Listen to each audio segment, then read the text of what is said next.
David, what I'd say, which is really, really important, is you can't be thinking about just having one day in one and one day another. Like if I had to think like that, I'd never get anything done. It'd be impossible. I couldn't imagine it, right? Like trying to run all the different businesses and do all the coaching and mentoring and do everything that I do by somehow dividing it up like a day for each chunk.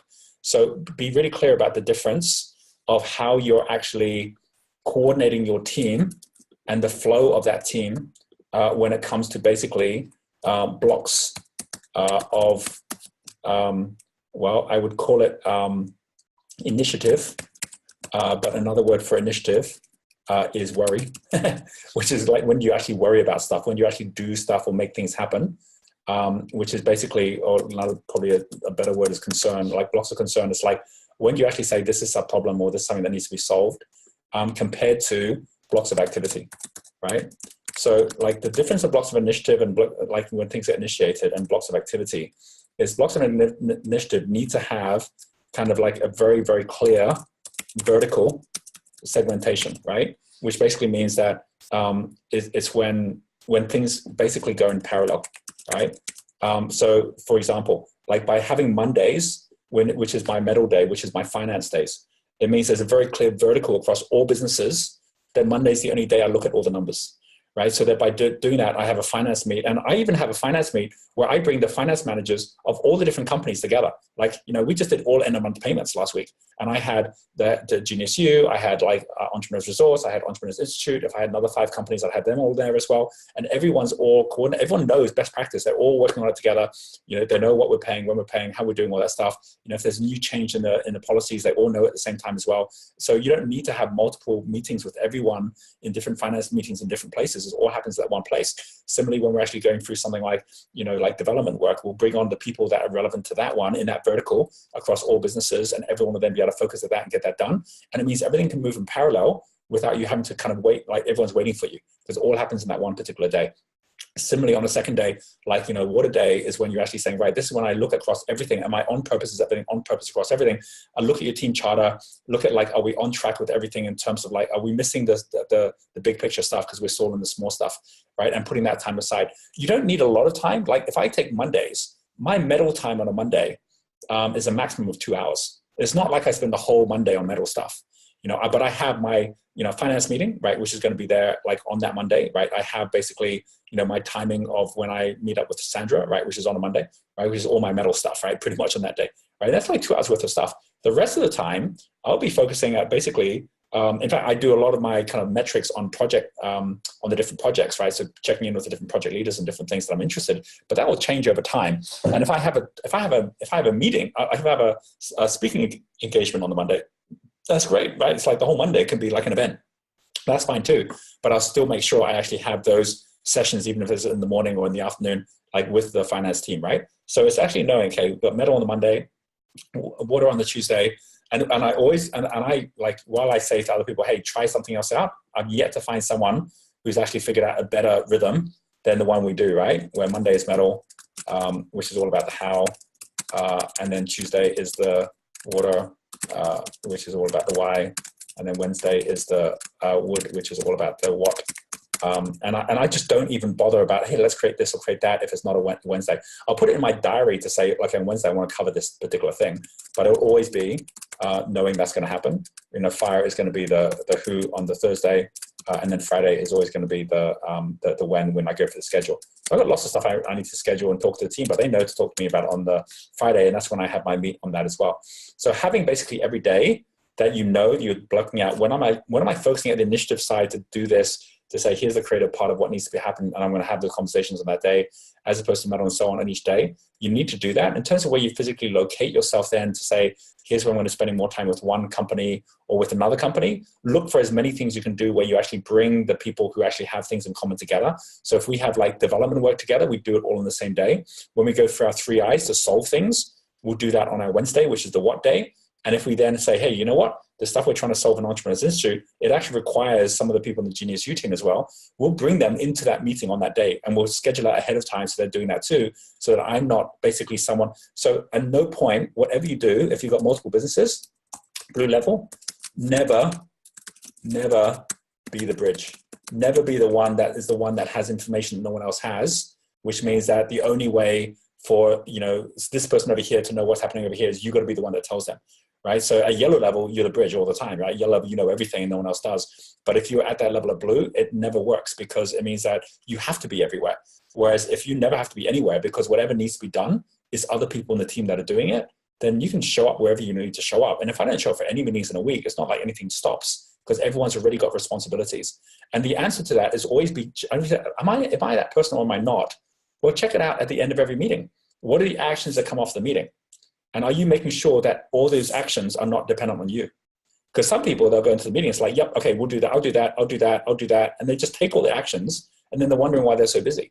But if every meeting you go into, you know there's going to be actions off it, but they're all other people that are taking all the actions, and you're not taking any of them, right? That's your goal, right? So you actually say, right, who's going to do this, who's going to do this? You leave every meeting, and you know everyone's up with what they're doing, and your only job is next week to check in and see how they're doing on their actions, right? Did they do them? Did they not do them? But you're not the one having to do those things yourself.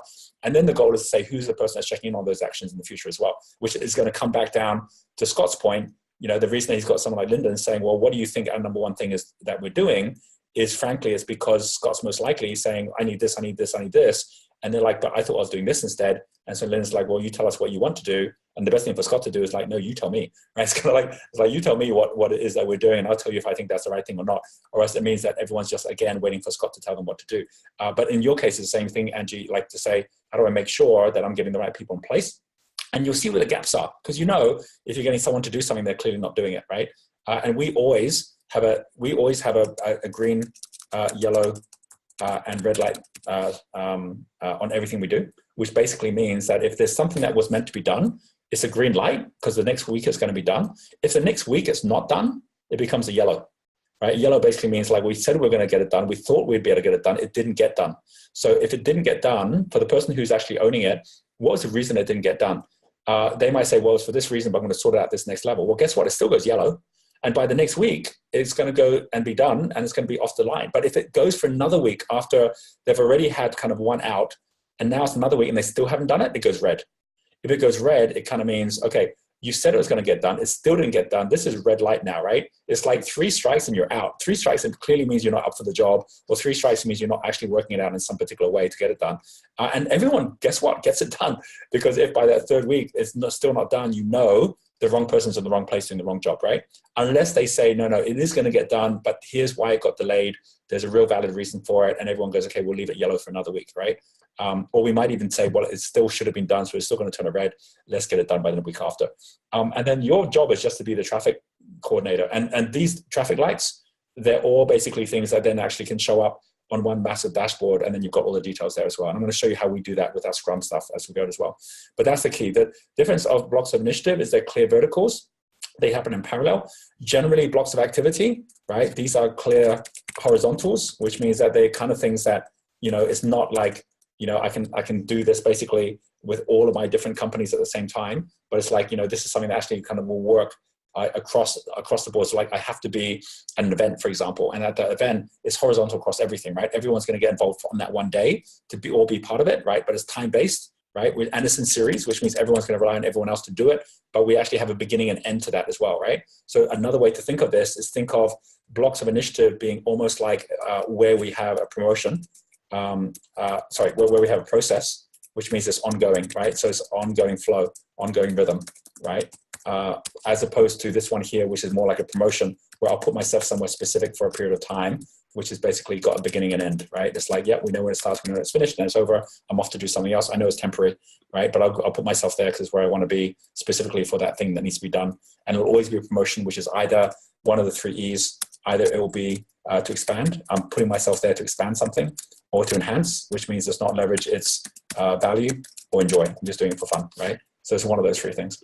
But fundamentally, that is a really super important thing to interlink the 2 together. And everyone in the team is the same thing. They know what's temporary. They know what's permanent. They know what's in an ongoing rhythm. And they know what basically they're getting into to finish and then get out of it. And then it's done. And it's okay to be in a place where you have a really high workload for a few weeks, but you know it's going to be over because you set your timeframes to get it done as well.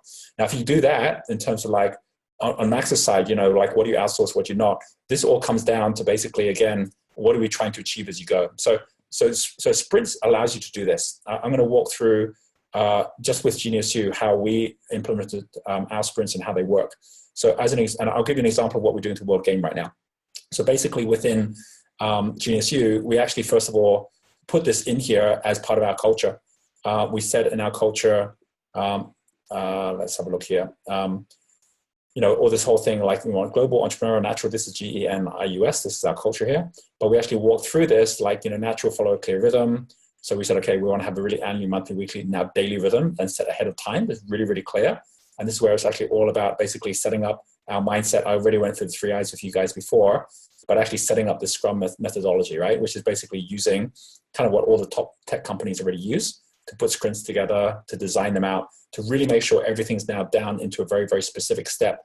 And any one of us building a technology company is definitely the way to go right now. But we link the whole thing together to our promotion plans, right? So we'll put a promotion plan together, which will then link to sprints. So I'll give you an example of exactly what that looks like right now, right? If we were to go to the promotion plan on the World Game. So this is where we said, right, the World Game is a existing like sprint we're doing right now, existing promotion. The way that the World Game works is, first of all, we start by getting everyone focused together, where we say, right, we're going to get all these different partnerships. We said we want to solve how we actually get all the partners working together. So this aligns all the activities of the EI and GeniusU partnership teams into one promotion, brings all our activities together. It links to our bigger purpose, which is the whole concept of the World Game as well.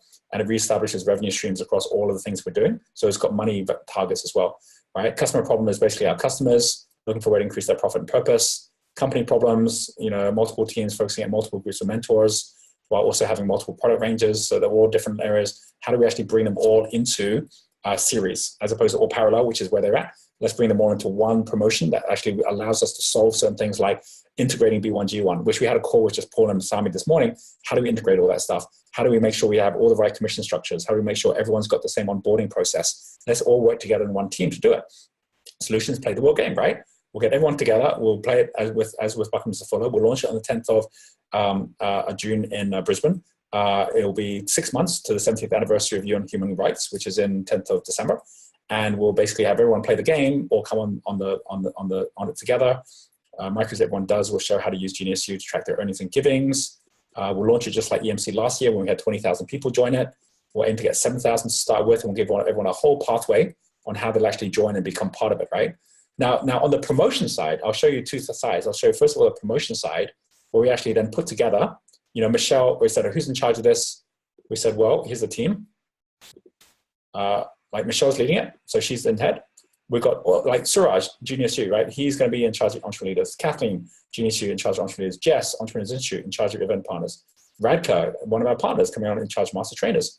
Danny, like Entrepreneurs Institute, part of Global Partners. So it's cross-company that we're doing this. So we have everyone involved. We had basically Michelle, who basically set up, first of all, the World Game on Basecamp. So she said, okay, everyone, we're on. We set up a rhythm every Monday. We're meeting up at 2:00. Right? We've got all these different people now all communicating with each other, all the key things, all who needs to do what off the back of it. So the whole thing's up and running. We put up a landing page, which looks like this. So on the landing page, people can already jump in and play the World Game, right? So here is the first landing page, pre-launch. You can come in and you can join. It's free to join. You can upgrade if you want to as well. You can tell us how you want to upgrade. And so off the back of this, linking it all together, here's the different steps you can take, free or join. We went out just at our EXE event, and then we're going out tomorrow with the big launch. We have a kind of like a pre-launch when we're going to get out people, and then we're going to go out to the main launch, right? So all of that is also on here, where we actually can see revenue targets. We can see the schedule of what's going to happen and when it's going to happen. We put all of this into one slide deck. So a slide deck looks like, so you can see here, the slide deck, where we set on the slide deck, okay, here's the World Game. Like, can we show on a very small number of slides, in this case there's 16 slides, the whole process of the World Game? Here's what it is. Here's how you play it. Here's more detail on Bucky and what he said about the World Game. Here's why you would want to join, right? 10 times your income, 10 times your impact. You can compete, you can collaborate. We're going to track people by city, by circles, your own global goals. Here's how we're going to keep score. We're going to use Genius Dollars as our own virtual currency. So anyone who actually puts products on there, they can earn virtual currency. Everyone who does activity on GeniusU can earn currency. Measure impacts. Here's how we're going to play. Here's the process. You join, you do the micro degree, you upgrade if you want to. And then 4 ways to play, depending on which one of these levels you're at, right? So we walked it through and said, here's how we do it. We use this for the team. We use this for the partners. We said, here's so everyone can see, here's the why, the what, the how, right? So it's all on here as well, right? And then it goes through basically, and every time we've shared this, people have got, and we've only shared it 3 times so far in smaller groups, just to test what people thought and how they thought of it, right? We gave them this link to go to. People then actually, if they got excited by this, they then basically filled it out. Here's the registration list as of today, before we've actually even done the pre-launch. So this is like a pre-launch. So you can see when we go in here onto Salesforce, that what happens is we track all the people that are coming through. And so let me just open it up again. Let me just get it. Here it is. Okay. So we get a list of all the people that are registered, and you can see, so we've got 140 people already who registered, and you can see for each person that registers, they're all wanting to play the game, but then also at what level. So some people say, I want to be part of Genius Entrepreneur certification, right? I want to be part of the B1G1. I want to be flow consultant or whatever, like the different people that allow us then to follow up with them, different for iLab, right? We have this also for people who want to be event partners, city leaders, right? We've got people already who want to be city leaders in Preston, Singapore, Manchester, Warsaw, Vilnius, Wellington, Sydney, Bournemouth, Croydon, San Jose. Like these are all over the place already. And it's really just before we've even got started. So we know this is going to really take off. And on the marketing side, we've got all these different people that are wanting to do stuff with us already. But what we basically then did was said we need to actually match this on the development side, because a lot of development work to do as well. So the first step on the development side is we do the same thing. We put it on slides. So here's our slides for the development side. We say, this is just internal. So it's only for the people internally who see this. Development plan. So put a plan together for the year, right? So basically, what's the summary of the plan? Who are our avatars? Everything's based on the same 4 people you saw in the marketing plan. Each one of them are going to require certain things in order for them to actually be able to play the game or even to use all these tools. So we have in here, like partner Priscilla, here's what she wants to be able to do. So these are called stories. So within Scrum, they're going to have basic stories. And there's a good book if you haven't read it yet, which I recommend, even if you're not doing tech stuff, right? Which is the Scrum doing twice. I know I recommended this to you guys before to read as well. But basically, this is from the inventor of Scrum, right? Jeff Sutherland. So this one here basically goes through what are the stories that someone says, I have an exciting way to do this. I have a simple way to do this. Like, I want to be able to do these things. That's the outcome of what we're trying to create, right? So at every level we do that, and then we actually then break that down into our sprints, whereas 2 weeks to actually deliver on a certain number of the project pieces that we want to do. And we've got every one of these sprints that are in here. So we can actually go through and say, right, with the World Game, we have got basically to achieve all of this 3 sprints, which is our 6th, 7th, and 8th sprint of the year. We want to have mentors using all of our information on there. We want to have B1G1 and Genius Dollars integrated. We have an onboarding and micro degree in place for the big launch. And so the whole development team then focuses at these 3 things together, or together at the same time. We have a meeting on the Monday when we brief them on it. We don't use this as the base. This base here explains the detail of what this means. This sprint means we're going to be able to do these certain things. So we take these basic things and we take it from this high level plan.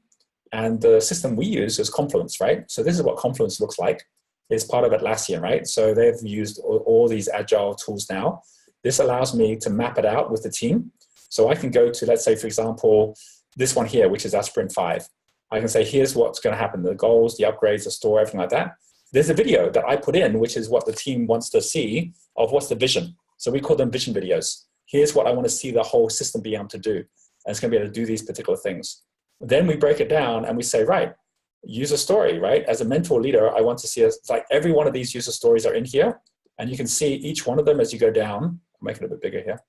But each one as it goes down actually goes into the detail, where on the one hand, it will say something like, as a mentor, I want to be able to see a list of my circle members with a link to their profile and dashboard that I can sort by location, but most active on GeniusU or most active in my circle.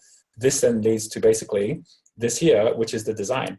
So our designer, SY, has put this design together where she's interpreted what I've said. And she's actually said, well, let's put a wireframe together where, like, based on what we just had there, here's what it's going to look like, right? Here's the mentor dashboard. Here's circles. I want to see exactly what he said. Like, what's the stats? How much has changed by last month, last year, or time? Like, what if, like, for each event, how much money you got generated by all my events? I want to be able to view all my events to see them all as well. If I click on view all, I'm going to see all my events, how many more people came on board, how many visits, how many interactions. I want to see all that as well. So she's wide framed the whole thing out. And that's like the second level of Confluence, but links all back. to Confluence as well, right? So it's all on there. And then if I go back to, let me just go back to where we were on Confluence. Oops, I think that was the first one on Confluence. Okay, I'll find it again. I think I closed it. Okay, so it's here. If I then basically say, well, how well is that tracking? Then we use Jira to actually track it. So on Jira, we can look at any particular project, like, a launch of a particular, program or something like that. And we can see, on here on Kanban board, what needs to be done, what's in progress, what's for review, what's gone live, what's completed, right? So you can see all the pieces across the board on any one of these. And on Confluence, so this is Jira.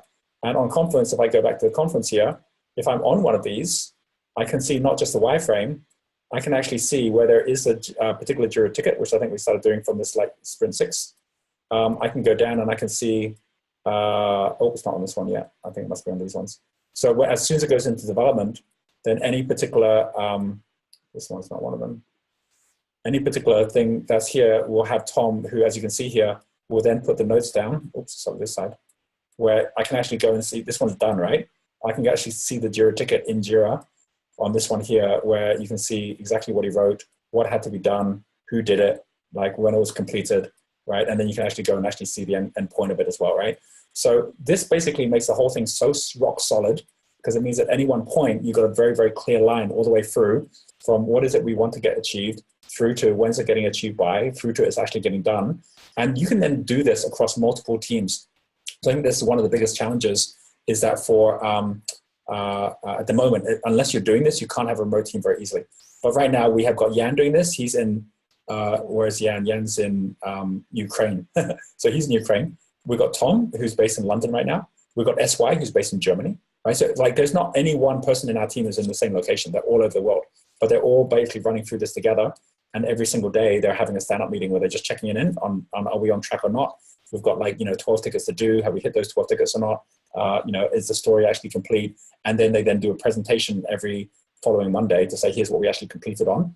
That can then go live, and then it goes live. So the whole thing is just this ongoing flow, which then works really, really well. And then at any one point, when I don't have to worry about any of this detail, to be honest, I'm basically just having the conversation at the high level together with the team to say, right, are we getting it done? Now, to the whole point that Max said, should he be the Scrum Master? Definitely not.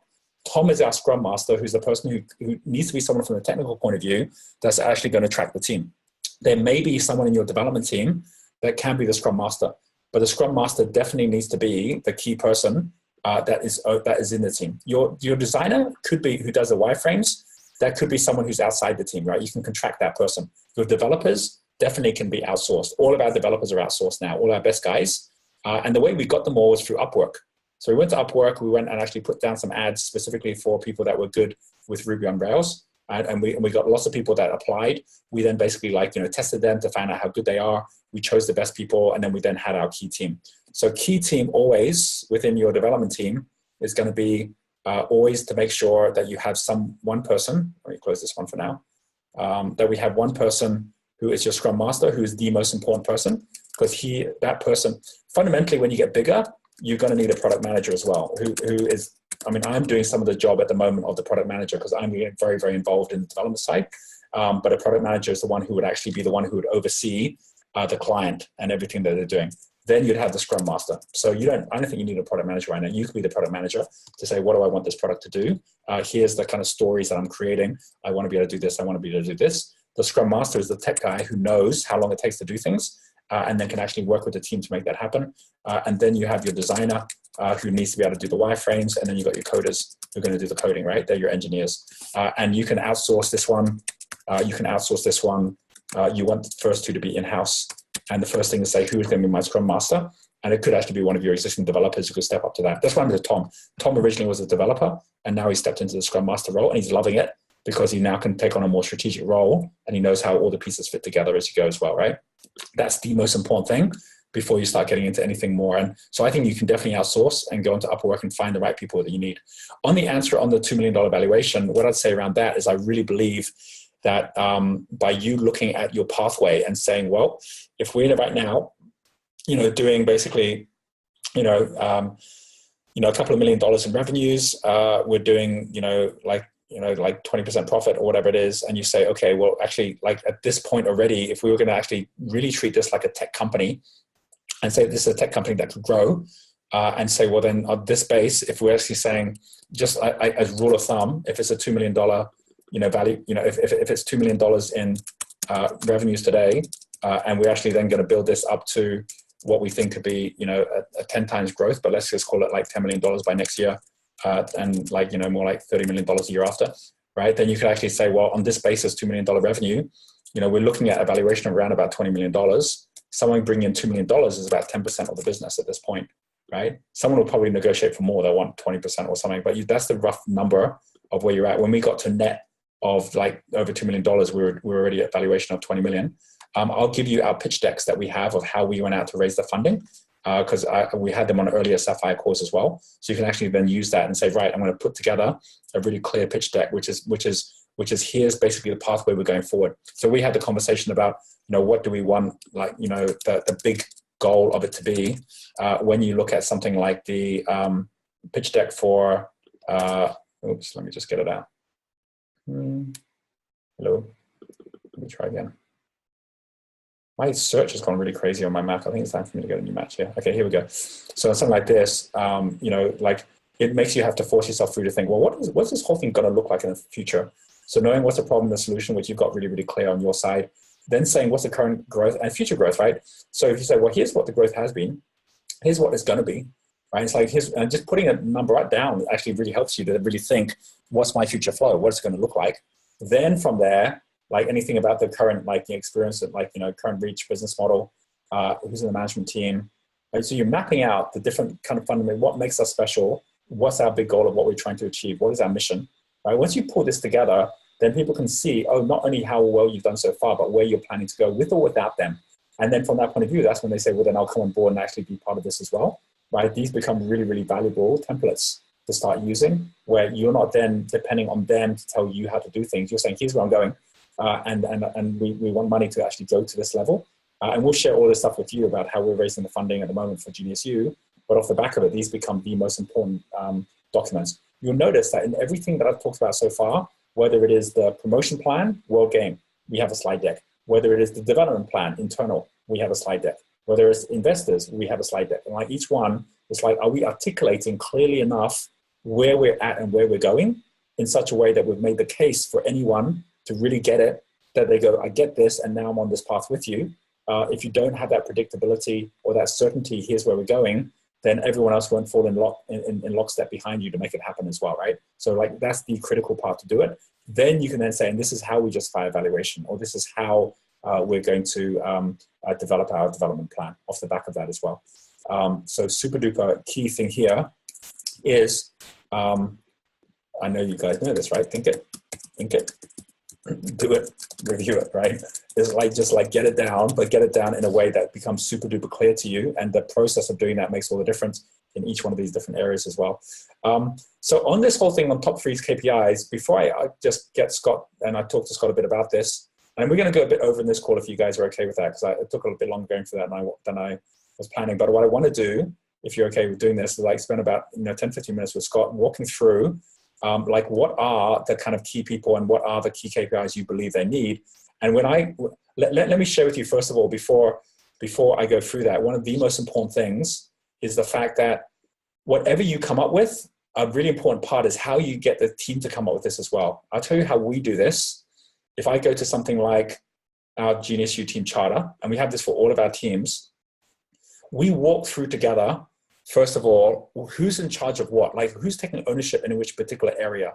So we have that already in here, which then links to the key promotions. So everyone already is really clear, what are my conditions of success? Like who's in charge of the World Tech EdTech platform? That's Anthony in charge of that. Who's in charge of on-purpose entrepreneurs delivering to the UN goals? That's Suraj. Who's in charge of the world's leading learners partner community? That's Michelle. So everyone's really, really clear. Even I've got an ownership here on the investors. That's me. So every one of us has an ownership in a particular area. And then off the back of that ownership and off the back of what we're looking to achieve financially, right? Like in terms of our forecasts, and also based on the promotions that we're actually going to run, and everyone is actually going to be involved in one part of that promotion as well. And that all linking back to our flight deck. Based on all of that, we then get every one person to put together their own personal compass. So this is what a personal compass looks like. Here's Suraj's, right? This is his ownership, right? He's put these pictures in. He's done all of this. Here's his purpose. Here's his profile. Here's what his values are. He's got very, very clearly, here are my roles and responsibilities for the next quarter. Here are my top priorities. I'm going to continue to grow GNC services by engaging top partners. I'm going to focus on delivering results to services and clients. I'm going to launch a leader funnel for evergreen campaign. He's got metrics across each one of them. He defines what those metrics are to actually achieve on that as well. He also goes through and says, here's what I said I was going to do in the first quarter. Here's what I actually did or didn't do, right? And so actually reports on that as well. He has his top milestones. What did he achieve in the first milestone? Grew online sales to 120,000 per month, right? Generated 50,000 a month in training, supported completion of Series A round. Number two, achieved, so these are his 3 milestones that link to his priorities, right? So he's got his milestones and he's got his wins and challenges. Like, what were the toughest things that he needs help on? What are the wins that he had as well, right? And stuff like, going off on a family holiday, right, was one of his wins, right? So everyone's integrating this to their entire life. And overall, what's the big learnings, big goals going ahead, right? Minimize times and cores, build robust services, shift the team focus. He's owning it 100%. So at any one point, if I'm telling Suraj to do something that does not sit inside what I've already reviewed and seen for the whole quarter, if I suddenly go to Suraj and say, Suraj, I need to do this, he is totally entitled to come back to me and say, hey, Roger, it just isn't part of my plan this quarter. Come back next quarter, right? I've already told you I'm doing this stuff. And I'm going to say, fair call, right? Like he's defined his role, and it actually allows us, with everyone having defined their role, to know for the whole quarter what we're all going to do together, right? So like he would never come to me to say, Roger, what should I be measuring? Or Roger, what should my top priorities be? Because the moment he's doing that, guess whose problem it becomes? It becomes my problem for me to tell him what to do. Which is why, while I can walk through with you, what the top KPIs should be for your team, the last thing you should be doing is going back to them to tell them what the KPI should be.